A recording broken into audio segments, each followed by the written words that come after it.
Bíblias, na carta de Paulo aos Romanos, capítulo 1. Carta de Paulo aos Romanos, capítulo 1.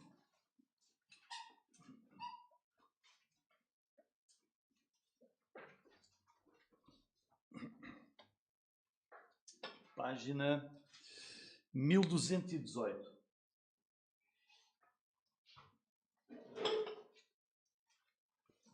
Muito bem, então irmãos, não sei quantos é que já leram, certamente várias vezes, esta carta, e nós vamos iniciar hoje, estamos quase a terminar o Evangelho de Mateus, e iniciamos hoje o estudo desta fabulosa carta de Paulo à Igreja em Roma.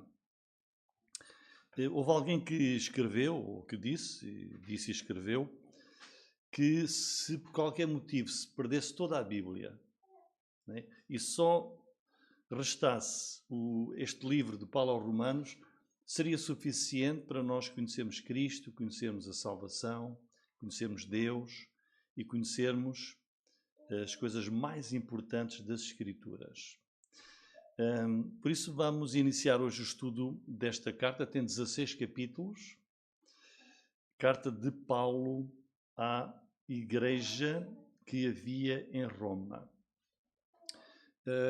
Vou pedir ali ao Guilherme se pode pôr aí um mapa, não tem? Então, mas os irmãos conhecem, o apóstolo Paulo foi missionário, fundador de igrejas, e ele passou 10 anos, do ano 47 até o ano 57, num trabalho muito intenso de evangelismo, de pregação da palavra de Deus, e fundou muitas igrejas, várias igrejas, nas principais províncias do Império Romano, naquela região da Galácia, da Macedónia, da Acásia, da Ásia, onde hoje temos Turquia, temos a Grécia e também a Itália. E ele fundou várias igrejas, como sabem. Ele esteve em Icónio, em Filipos, Tessalónica, Corinto, Éfeso, Colossos, muitas. E depois de Paulo concluir essa missão de 10 anos, teve 3 viagens missionárias, Paulo olhou para outros campos onde o Evangelho ainda não tinha chegado, para poder conquistar pessoas com o Evangelho para Jesus. E a escolha dele caiu sobre, e a intenção dele era levar o Evangelho a Espanha, ao país vizinho Espanha, que era uma das mais antigas colónias romanas do Ocidente. E a ida dele à Espanha ia dar-lhe também a oportunidade de ver e estar na cidade capital do Império Romano. O apóstolo Paulo, ele era cidadão romano também, nunca tinha estado em Roma, a capital, nunca tinha visitado esta cidade e, por isso, nesse propósito de ir à Espanha, passava por Roma e ia conhecer esta igreja na capital do Império. E, de facto, ele, no capítulo 15, versículo 24, penso que vai estar ali, ele manifestou esse desejo. Vejam, quando partir para a Espanha, isto é o final da carta aos Romanos, irei ter convosco, pois espero que de passagem vos verei, e que para lá seja encaminhado por vós, depois da primeira, em parte, me satisfazer da vossa companhia. Ele diz, olha, eu quero ir, meu objetivo é ir à Espanha, e de passagem quero conhecer a igreja, estar com os irmãos aí em Roma. E por isso, no ano 57, com este objetivo, no ano 57, Paulo escreveu esta carta. Ele escreveu esta carta para preparar a igreja para a visita dele. E assim ele escrever e a igreja poder conhecer melhor a sua pessoa e o evangelho que ele pregava. Então, Romanos é um dos livros mais importantes do Novo Testamento. A carta aos Romanos causou impacto quando se lê e se medita nesta carta, causou grande impacto em muitas vidas ao longo dos séculos. E continua hoje. Hoje, pessoas que se convertem a Cristo e leem esta carta, ela causa grande impacto, grande transformação devido ao seu conteúdo. A carta aos Romanos foi causadora de muitas reformas na Igreja de Cristo. Vejam algumas particularidades desta carta. É o livro do Novo Testamento que mais vezes cita o Antigo Testamento, cerca de 57 vezes. Vejam, enquanto nós estamos a pensar nisto, temos que pensar no autor, Paulo. Um homem que escreve esta carta, é o livro que mais vezes faz referência ao Antigo Testamento. As palavras mais comuns nesta carta são Deus, 153 vezes. É escrito, há uma referência a Deus. Lei, 72 vezes. Cristo, 65 vezes. Pecado, palavra que hoje dizem, esse pecado, isso é uma palavra, não existe. Paulo fala de pecado 48 vezes neste livro. 43 vezes Senhor e fé 40 vezes.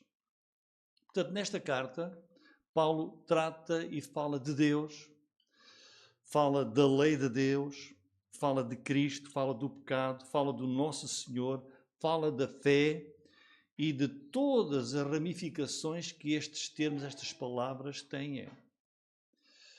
Agora, muito importante, o ensinamento deste livro, irmãos, e podem, durante a semana, lê-lo uma vez mais, o ensinamento deste livro é absolutamente impressionante. Quer dizer, o que está contido neste livro é impressionante.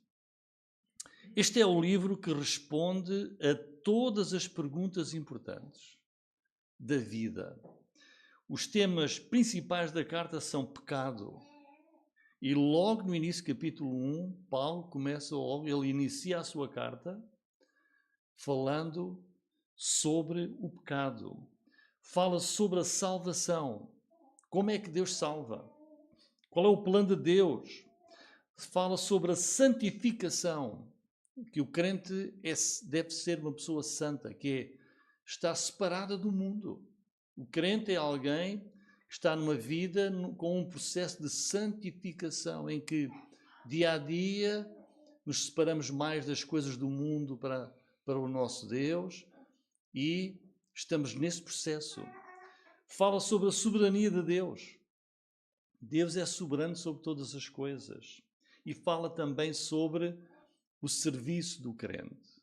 Enquanto vivemos no mundo, como deve ser o nosso serviço para o Senhor. Um versículo central deste livro é Romanos 1,17. Diz, mas o justo viverá pela fé. A carta de Paulo aos Romanos fala aos nossos dias, ao nosso mundo, à nossa sociedade e à vida, todas as áreas da vida da sociedade. A carta de Paulo aos Romanos fala dos problemas morais que hoje enfrentamos. Se nós pensamos que só hoje, não. Fala do adultério, que destrói famílias. Fala da homossexualidade. Fala da perversão das pessoas. Fala sobre o assassinato, o ódio, sobre a mentira. Fala sobre a desobediência civil. Romanos é um livro que nos fala intelectualmente, porque o escritor era, de facto, um homem com uma grande sabedoria, e explica porque é que o homem está tão confuso. Porquê? Porque possivelmente depravada por causa da influência do pecado. Fala-nos socialmente ensinando-nos como é que nós nos devemos relacionar uns com os outros.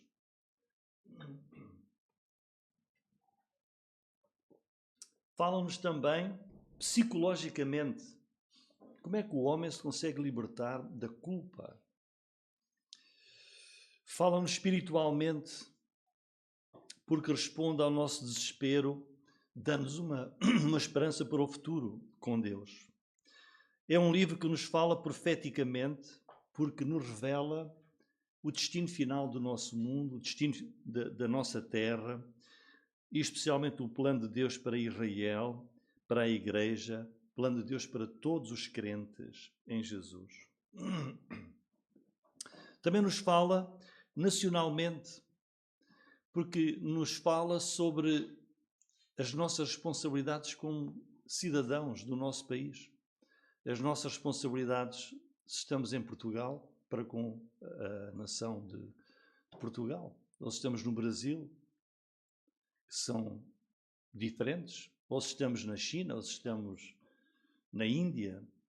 Portanto, o que é que o crente tem a ver com o seu governo, com as autoridades da nação onde vive? Também nos fala sobrenaturalmente porque nos mostra o poder infinito de Deus. Deus que tudo criou e que tudo sustenta e tudo mantém. Paulo aos Romanos fala-nos teologicamente, porque nos ensina doutrinas importantíssimas e a relação que existe entre a palavra de Deus e o nosso espírito, o amor de Deus, a graça de Deus. Isso, acima de tudo, esta carta aproxima-nos de Deus profundamente.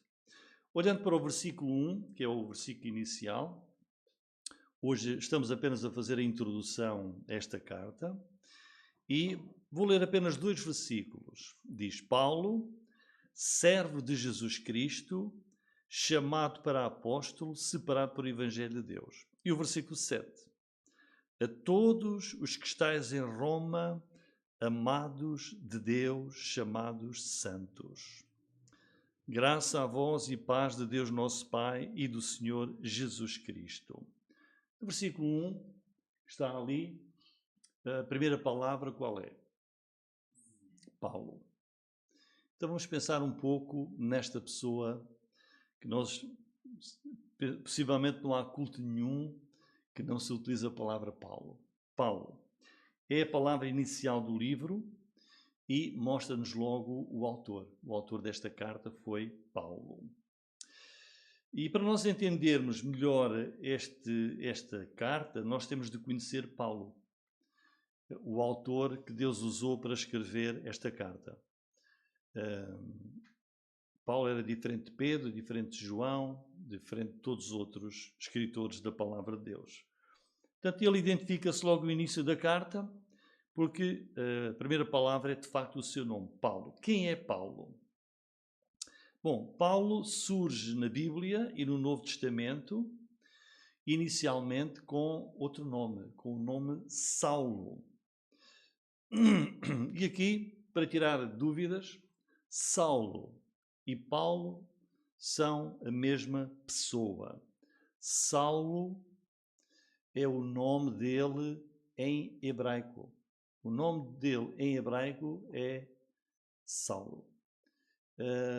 Vem conhecemos quem foi o primeiro rei de Israel, foi Saul. É um nome semelhante, Saul. Ele era da tribo de Benjamim. Portanto, Saulo não é porque ele antes era Saulo, depois passou a ser Paulo. Saulo é o nome dele em hebraico. Paulo é o nome dele na língua grega. Foi a língua que foi escrita, foi utilizada para escrever o Novo Testamento. Ele nasceu em Tarso, que era uma cidade de uma região que se chamava Cilícia. Ele teve uma grande educação judaica. Tarso era uma cidade com universidades na altura. Ele teve uma grande educação judaica, porque ele era judeu, o pai dele era judeu, ele era da tribo de Benjamim. Teve uma grande educação grega e bíblica. Portanto, este homem, Paulo, era um intelectual, era um professor, ele era um mestre. Uma pessoa com um nível muito superior.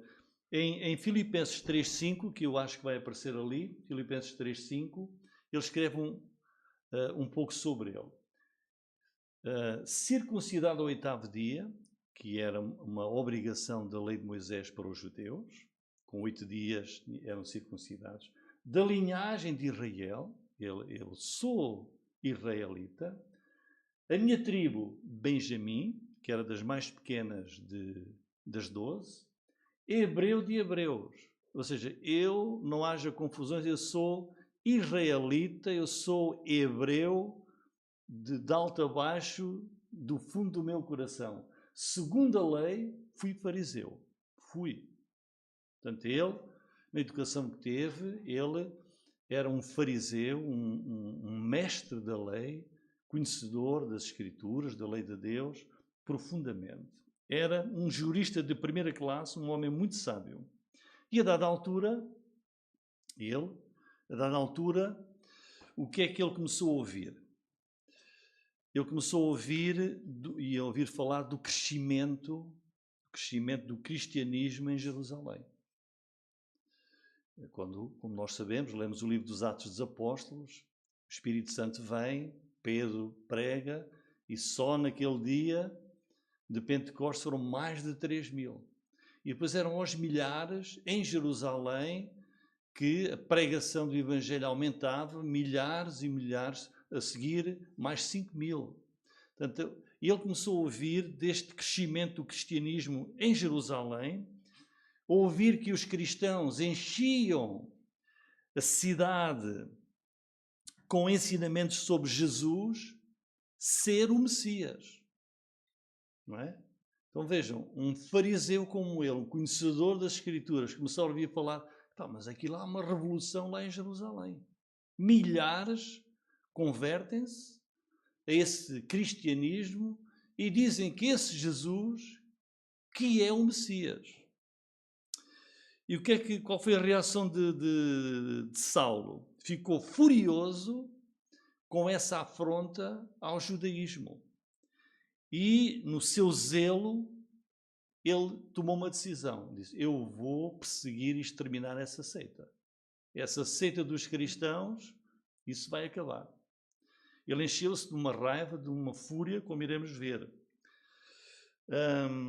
E se nós encontramos Saulo bem cedo, o livro de Atos, que nos conta a história da igreja. Então, logo no capítulo 7 e 8, encontramos referências a Saulo. Vamos ver ali 7:58, Atos 7:58, vejam, isto é quando Estevão foi apedrejado, expulsando-o da cidade, o apedrejavam. E as testemunhas depuseram as suas capas aos pés de um jovem chamado Saulo. Era um jovem ainda. E, veja, ele ficou a guardar as roupas daqueles que estavam a apedrejar Estevão. E a seguir, capítulo 8, versículo 1. E também Saulo consentiu na morte dele. E fez naquele dia uma grande perseguição contra a igreja que estava em Jerusalém.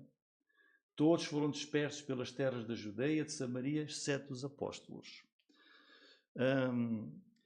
Ele depois vai dar um testemunho em Atos 26, 9 a 11. Vou pedir então, Atos 26, 9 a 11. Olha o que ele diz quando ele, já preso, testemunha perante o rei Agripa. Atos 26, 9 a 11. Bem tinha eu imaginado que contra o nome de Jesus Nazareno, devia eu praticar o quê? Muitos atos. O que também fiz em Jerusalém, e havendo recebido a autorização dos principais sacerdotes, olha o que ele diz que fez. Encerrei muitos dos santos nas prisões. Quando os matavam, eu dava o meu voto contra eles, castigando-os muitas vezes, não foram uma nem duas, por todas as sinagogas, os obriguei a blasfemar. Então, os irmãos, imaginar, ele ia aos cristãos e obrigava-os à força a blasfemarem do nome de Jesus. E enfurecido demasiado, este era o espírito dele, enfurecido muitíssimo contra eles, até nas cidades estranhas os persegui. Portanto, Saulo foi realmente um assassino, um homem muito perigoso, com uma fúria incrível contra os cristãos. E ele estava não apenas muito furioso, mas obcecado em destruir os cristãos.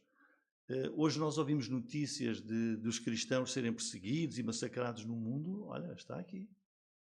Agora vejam Atos capítulo 9, versículos 1 e 2, que diz: e Saulo, respirando ainda ameaças e morte, ele foi uma pessoa horrível. Contra os discípulos do Senhor, dirigiu-se, ele, furioso, foi ao sumo sacerdote e disse: dê-me autorização, eu vou persegui-los em Israel e fora de Israel, e eu tenho que acabar com esta seita. Pediu-lhes cartas para Damasco, para as sinagogas, a fim de que se encontrassem alguns deste caminho, estão a ver?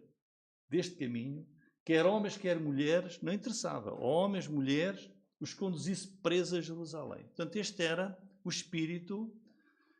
espírito de Saulo. Bom, mas sabem, irmãos, Atos capítulo 9, versículos 3 a 6, temos uma descrição do momento em que Jesus vai ao encontro deste homem. Isto serve para nos mostrar, os irmãos conhecem pessoas furiosas contra os crentes, obcecadas, que estão prontas a matá-los.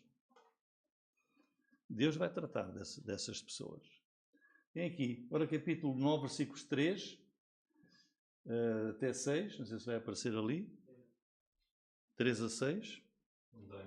Não? Então eu vou ler Atos 9, 3 a 6. Mostra, eu estive agora a fazer uma descrição do que era este homem, horrível. E agora, ele então indo para outra jornada de perseguição e morte dos crentes, indo no caminho aconteceu que chegando perto de Damasco, subitamente o cercou um resplendor do céu. Caindo em terra, ouviu uma voz que lhe dizia: Saulo, Saulo, por que me persegues? Ele disse: quem és, Senhor? E disse o Senhor: eu sou Jesus, a quem tu persegues. Duro é para ti recalcitrar contra os aguilhões. E ele, tremendo e atônito, disse: Senhor, que queres que eu faça?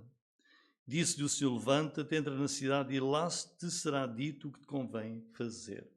E agora temos o ponto de viragem, em que Saulo foi transformado deste homem assassino, dedicou-se de corpo e alma imediatamente a pregar o nome de Jesus Cristo. Não sei se está aí Atos 9, 20. Então vejam como este homem, de um furioso, um assassino de cristãos, Cristo encontra-o, olhem a mudança nele. Logo, ele converteu-se, logo nas sinagogas pregava a Cristo, que este é o Filho de Deus. Incrível. Como a vida de uma pessoa pode ser transformada. Todos os que o ouviam estavam atónitos e diziam: mas não é este que em Jerusalém perseguia os que invocavam este nome? E para isso veio aqui para os levar presos aos principais sacerdotes? Saulo, porém, se esforçava muito mais, confundia os judeus que habitavam em Damasco, provando que aquele era o Cristo. E tendo passado muitos dias, os judeus tomaram conselho entre si para o matar. Agora a coisa inverte. Ele imediatamente se torna um pregador de Cristo. E agora a coisa volta-se. Vamos agora, ele andava a matar os crentes, agora temos que matá-lo a ele, que ele mudou completamente. Agora, pergunto aos irmãos, mas como é que é possível? De onde é que lhe veio esta nova informação, este novo caminho tão rapidamente? Irmãos, foi inspiração de Deus. Em Gálatas capítulo 1, versículo 11, ele vai explicar como é que a mudança ocorreu. Olha, faço-vos saber, irmãos, que o Evangelho que por mim foi anunciado, aquilo que eu estou a ensinar, não é segundo os homens, porque não recebi, nem aprendi de homem algum, mas pela revelação de Jesus Cristo. Nós temos na Bíblia escrito de Paulo, ele dizia, não foi Eu não fui ter com os apóstolos. E digo, olha, expliquem-me lá então, vocês que viveram com Jesus 3 anos, digam-me lá o que é que ele ensinou, o que é que ele pregou, os milagres dele, explique, ensina-me, que é o que nós hoje fazemos, não é? Ele diz, não houve nenhum homem que tivesse vindo falar comigo. Eu aprendi de Jesus Cristo diretamente. Os apóstolos, os 12, aprenderam com quem? Com Jesus Cristo. E Paulo, apóstolo, aprendeu com Jesus Cristo. Porque já ouvistes qual foi antigamente a minha conduta no judaísmo. Como sobremaneira perseguia a igreja de Deus e a assolava. E na minha nação, ele diz, em Israel, em todo Israel, cedi em judaísmo a muitos da minha idade, sendo extremamente zeloso das tradições dos meus pais. Mas, quando aprove a Deus que desde o ventre de minha mãe me separou e me chamou pela sua graça, revelar seu Filho em mim, para que o pregasse entre os gentios, imediatamente não consultei a carne nem o sangue. Nem tornei a Jerusalém a ter com os que já antes de mim eram apóstolos. Parti para a Arábia e voltei outra vez para Damasco. Portanto, o que nós temos de Paulo, ele aprendeu diretamente de Jesus Cristo. Vejam a mudança total no coração e na vida deste homem. Ele passou de uma pessoa furiosa, obcecada em querer exterminar completamente os cristãos, a um homem humilde, amoroso e ao serviço de Jesus Cristo. E Atos capítulo 13, versículos 3 e 4, marca o início. Isto foi a preparação dele, estes anos que ele passou com Jesus a aprender. Então, jejuando e orando e pondo sobre eles as mãos, os despediram. E assim estes, que é onde se inclui Paulo, era Paulo e Barnabé, enviados pelo Espírito Santo, desceram a Seleucia e dali navegaram para Chipre. E assim começa o ministério de Paulo, e os irmãos podem ver, de Atos capítulo 13 até Atos capítulo 21, ele vai realizar 3 viagens missionárias, evangeliza por todas aquelas regiões, estabelece muitas novas igrejas em Cristo, ele discipula crentes, ele forma crentes para liderarem pastores, para liderar essas igrejas novas, ele torna-se um gerente de equipas, forma equipas de missionários e colaboradores seus cooperadores, para a obra. Vemos em Atos 16, versículo 13 e 21. Atos 16, 13 e 21, está aí? Ok, então eu vou ler Atos 16, 13 e 21, para nós vermos. Diz: Paulo quis que este fosse com ele e tomando-o circuncidou por causa dos judeus que estavam naqueles lugares, porque todos sabiam que seu pai era grego. Versículo 21. E nos expõe a costumes que não nos é lícito de receber nem praticar, visto que somos romanos. Ou seja, Paulo começou a ensinar e a formar muitos dos seus colaboradores. Em Romanos capítulo 1, versículos 10 a 11 e 15, Paulo diz o seguinte: pedindo sempre em minhas orações que, em algum tempo, pela vontade de Deus, se me ofereça boa ocasião de a ter convosco. Porque desejo ver-vos, ele está a escrever à igreja dos Romanos, para vos comunicar algum dom espiritual, a fim de que sejais confortados. E o versículo 15: e assim, quanto está em mim, estou pronto para também vos anunciar o Evangelho, a vós que estáis em Roma. Então, temos aqui Paulo a explicar os motivos porque é que ele quer ir visitar a igreja. Vejam que ele diz que é para o bem da igreja, desejo ver-vos, para vos comunicar e ensinar sobre a palavra de Deus, e também pelo bem dos perdidos. Não é? Ele está pronto para anunciar o Evangelho àqueles que estão em Roma. Mas ele também queria ir pelo seu próprio bem. No capítulo 15, versículo 32, se está aí para pôr, a fim de que pela vontade de Deus chegue a vós com alegria e possa recriar-me convosco. Portanto, ele queria ir à igreja de Roma, diz, olha, para o bem da igreja, para vos ensinar, para pregar aos perdidos e também para que esse é um objetivo que nós vamos às vezes visitar outra igreja, para termos boa comunhão, nos recriarmos com os outros irmãos na fé. Ele queria ter comunhão com aqueles irmãos para a igreja o conhecer e no versículo 30, capítulo 15, versículo 30, olha o que é que ele pede à igreja. Ele disse que queria ir lá. Rogo-vos, irmãos, por nosso Senhor Jesus Cristo e pelo amor do Espírito, que combatais comigo nas vossas orações por mim a Deus. Pede, orem por mim. E por isso, irmãos, para preparar a igreja para a sua ida, para a sua chegada, Paulo escreve esta carta que é um tratado monumental que o apresenta e para fundamentar a igreja na verdade do Evangelho. Agora, uma pergunta.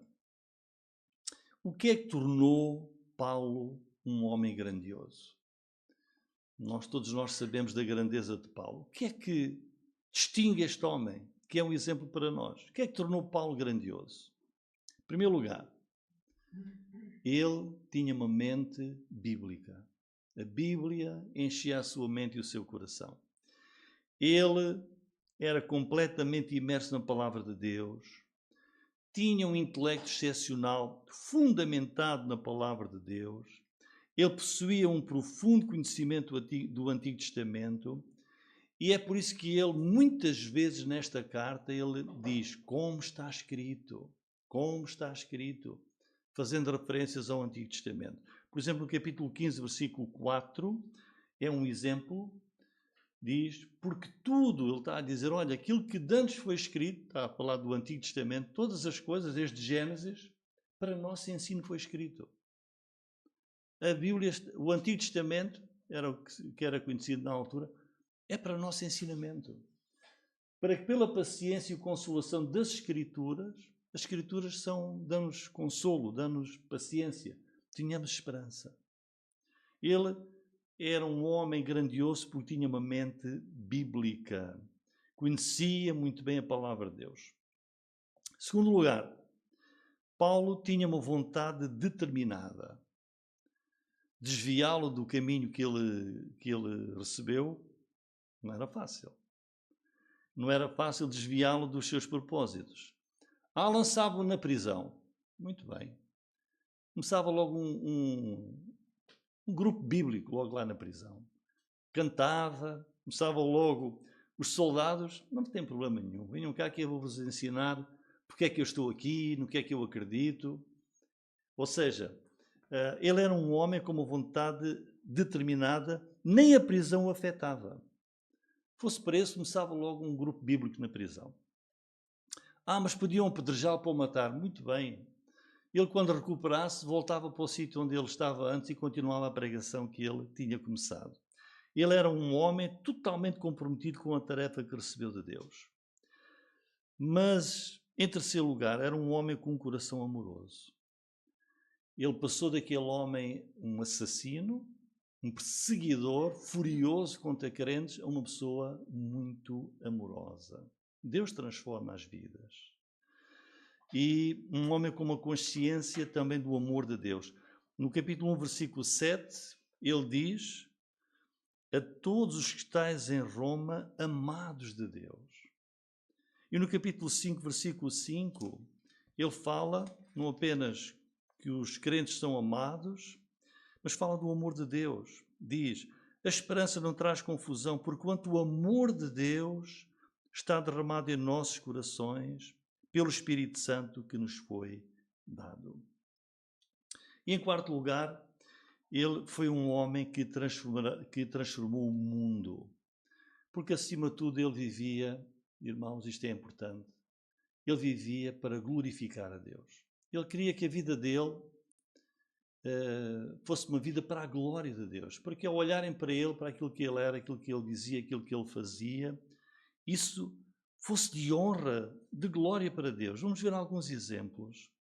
Esta é a maior de todas as coisas para ele. Em Romanos 11:36, ele escreve: porque dele, para ele, que é para Deus, e para ele são todas as coisas. Glória, pois, a ele eternamente. Diz, glória toda para Deus. No capítulo 15, versículo 6, também, para que concordes a uma boca, glorifiqueis ao Deus. Diz, vivam para glorificar a Deus. E Pai do nosso Senhor Jesus Cristo, versículo 9, e para que os gentios, ele estava aqui a referir-se aos judeus, diz, mas os que não são judeus, glorifiquem a Deus pela sua misericórdia, como está escrito. Olha, como está escrito. Portanto, eu te louvarei entre os gentios e cantarei ao teu nome. Ou o capítulo 16, versículo 27. Ao Deus único, sábio, seja glória por Jesus Cristo, para todo o sempre. Amém. Ele era um homem que vivia para a glória de Deus. Era para isto que ele vivia, para glorificar ao Senhor. E foi este homem. Nós tivemos aqui a ver um pouco do seu percurso. Foi esse homem que escreveu este livro aos Romanos. Que homem, irmãos! E assim lá no versículo 1 nós lemos o quê? Paulo, servo de Jesus Cristo. Que mudança! Ele várias vezes disse, eu fui um grande perseguidor da igreja. Onde quer que eu me cheirasse que havia crentes, eu ia lá para os perseguir, para os fazer blasfemar, para os prender, para os levar até a serem mortos. Mas agora, olha, sou um servo de Jesus Cristo. Eu queria só que os irmãos pensassem nisto. Servo. Servo. A palavra grega, para aqueles que gostam um bocadinho de grego, é uma palavra conhecida que é doulos. É uma palavra muito normal na Bíblia. Significa servo ou escravo. Podia-se pôr aqui ele a dizer, Paulo, eu sou um escravo de Jesus Cristo. Mas este escravo não tem nada a ver com a ideia que nós temos hoje no século XX e XXI de escravo. Onde eu falar escravo, pensa o quê? Aquela pessoa miserável, presa, ali a ser chicoteada, não tem nada a ver com isso. No tempo de Paulo e nos tempos do Antigo Testamento, ser um escravo não tinha esse entendimento. Porque naquele tempo, um escravo era alguém que, de sua vontade, alguém de sua vontade, se colocava ao serviço de alguém, de outra pessoa. Tal como hoje, a gente hoje anda à procura de emprego e põe-se ao serviço de um patrão, não é? Naquele tempo, as pessoas tinham, por exemplo, uma dívida grande. E então tornavam-se escravos, servos dessa pessoa para pagarem essa dívida. Ou para pagar uma dívida que tivessem. E a lei de Deus, a lei de Moisés, tinha uma proteção para estes servos escravos. Eles serviam durante 6 anos, estavam ao serviço do seu Senhor, e a lei de Deus dizia, ao 7º ano, sai livre, completamente livre. Era uma proteção. Obrigatoriamente, então, em Êxodo 21:2, esse vai aparecer ali, Êxodo 21:2 diz, se comprares um servo hebreu, 6 anos servirá, mas ao 7º sairá livre, de graça. Vão ver? Deuteronômio 15:12 também. Quando o teu irmão hebreu ou irmã hebreia se vender a ti, portanto, se tornar teu servo, 6 anos servirá, mas no 7º ano deixarás ir livre. Bom, mas se o escravo não quiser ir livre, eu gosto muito do meu Senhor, eu amo o meu Senhor, gosto de estar com Ele, o que é que... Então, Deus também previu isso na sua lei. E vejam em Êxodo 21, 5 e 6.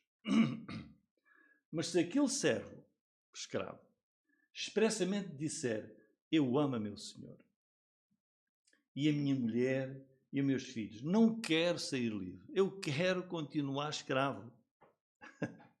Eu não quero sair livre. A lei dizia, ao 7º ano vai livre. Mas eu amo o meu Senhor. Então, se o Senhor o levará aos juízes, o fará chegar à porta, ao umbral da porta, se o Senhor lhe furará a ovelha com uma sovela, e ele o servirá para sempre. Fazia parte da família. Portanto, quando nós lemos na Bíblia servo, escravo, não tem nada a ver com aquilo que nós pensamos hoje. Voltando a Paulo. O que é que Paulo diz? Paulo, que? Escravo de Jesus Cristo. Eu amo o meu Senhor. Eu sou um escravo dele. Um servo dele. É isso que ele quer dizer quando escreve. Eu sou do meu Senhor, corpo, alma, espírito. Para o resto da minha vida eu quero servir ao meu Senhor, Jesus Cristo, que me libertou da condenação do pecado. Esse é o seu desejo. Eu sou de Cristo. É a primeira coisa, veja, quando Paulo começa a sua carta aos Romanos, voltamos a Romanos 1:1, a primeira coisa que Paulo quer dizer é: Paulo, eu sou um servo, um escravo de Jesus Cristo, por minha escolha, por minha decisão livre. E por isso, este é o exemplo que Paulo deixa aqui para nós. Nós hoje também devemos ser servos de Jesus Cristo, no sentido de o amarmos e de estarmos à sua disposição para Jesus poder fazer da nossa vida e sermos usados por Ele na sua igreja. Vejam que ele não se apresentou aqui, Paulo, doutor da lei, que era. Ele apresenta-se da maneira mais humilde, escravo de Jesus Cristo. Deu a sua vida para Jesus. Irmãos, estamos quase a concluir esta introdução. O que é que isto significa para nós hoje? Vou deixar Paulo falar. O que é que significa isto? O que é que nós podemos aprender mais com Paulo? Em 1 Coríntios 11:1 ele diz: sede meus imitadores, como também eu de Cristo. Olhem para Paulo, olhem aquilo que ele foi e aquilo em que Deus o tornou. Ele diz: olha, não é. Quantos podem dizer isto hoje? Eu posso dizer, irmãos, imitem-me a mim. Nunca poderei dizer isso. Seria um grande hipócrita. Não posso dizer. Porque eu sou uma pessoa com muitas falhas. Mas Paulo, ele diz, imitem-me. Imitem-me. Ou quando ele escreve 1 Coríntios 4, 15 e 16. Olha o que ele diz aqui. Pensem bem nisto que ele diz. Porque ainda que tivesses 10.000 tutores em Cristo, não terias, contudo, muitos pais. Porque eu, diz Paulo, eu, irmãos coríntios, pelo Evangelho, eu fui vosso pai. Em Jesus Cristo, eu vos gerei em Jesus Cristo. Admoesto-vos, portanto, sejam meus imitadores. Ou seja, nós temos de ter um estilo de vida que, como crentes, que a qualquer altura outro pode dizer. As pessoas têm de olhar para mim e poderem dizer, eu posso ser como o Rui. Posso, olha como ele fala.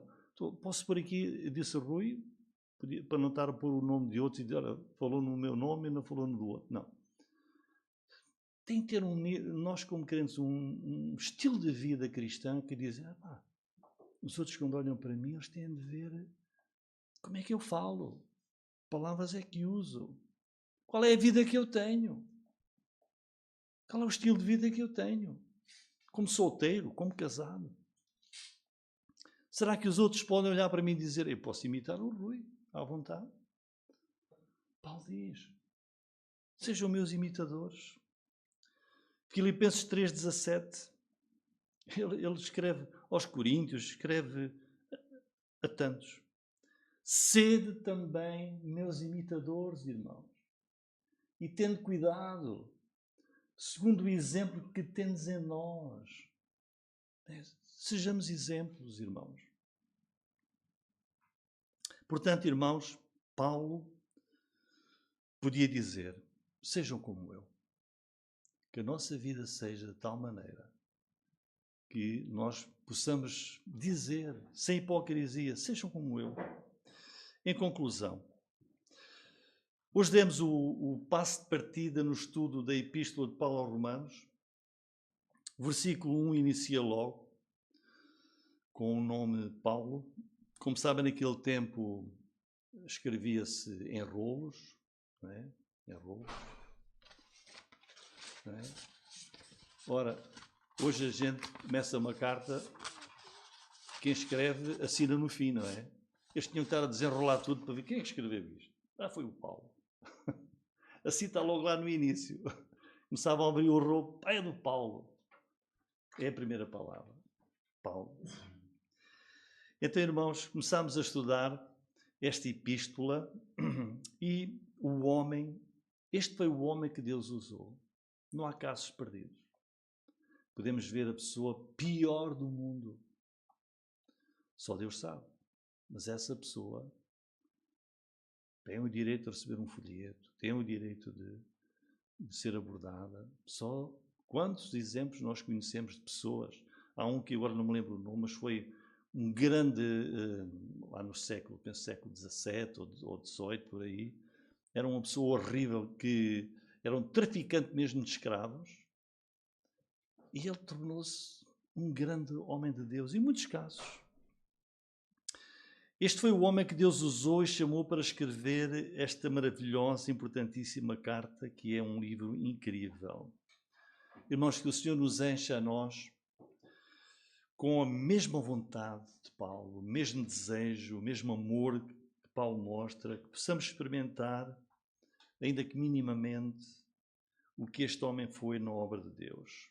Como Saulo passou de um feroz assassino, perseguidor, ao maior missionário, maior plantador de igrejas naquele tempo, quando conheceu Jesus, lá naquela estrada de Damasco, se converteu e abraçou a fé em Jesus. Porque sabe, irmãos, o Espírito Santo que passou a habitar em Paulo é o mesmo Espírito Santo que habita em nós hoje. Que o Senhor nos dê a mente bíblica, essa vontade determinada, esse coração compassivo e amoroso como Paulo, que o Senhor nos ajude a vivermos para a sua glória, não importa o custo. Glória ao nome do Senhor Jesus. Amém.